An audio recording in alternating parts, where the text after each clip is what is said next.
21 দিন পরে বাসর করে আসছে, কোরআনের হাফেজ হইয়া এরপরে বাসর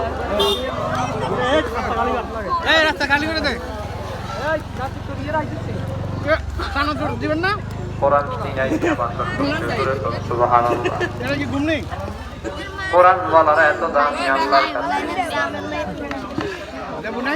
বলে আল্লাহ যে আসমানি গজব থেকে আমাদেরকে বাঁচায় রাখেন কোরআন ওয়ালাদের বরকতে। আমরা তো গুনাহ করে করে ঘুমাই, সারাদিন গুনাহ, জানার গুনাহ, সুদের গুনাহ, ঘুষের গুনাহ, আর বিগতের গুনাহ। এমন কোন ঘর নাই যেই ঘরে গানের আওয়াজ নাই, এমন কোন ঘর নাই যেই ঘরে জানার আওয়াজ নাই, ঢোল তবলার আওয়াজ নাই।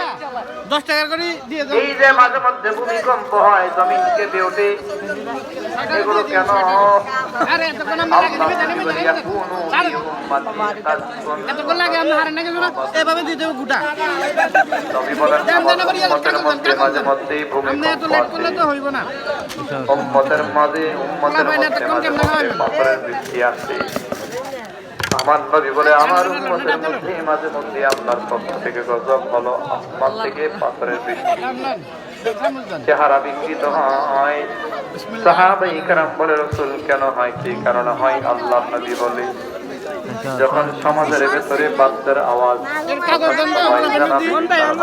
তবলার আওয়াজ হয়, চুরিবাসীর মদের পান বেশি হয়, নর্তকী নাচায়, গান বাদ্যের আয়োজন, সমাজের ভেতরে প্রকাশ্যে গানের আয়োজন, গায়িকার নাচ গান, ঢোল তবলা। বর্তমান বাংলাদেশে গানের আওয়াজ, তবলার আওয়াজ, ঢোলের আওয়াজ কম না বেশি? এত বেশি এখন বেহায়া কিছু সাংবাদিকেরাও এদেরকে প্রমোট করে। কয়েকদিন বাংলাদেশের পোর্টাল গরম ছিল এই বিষয়ে।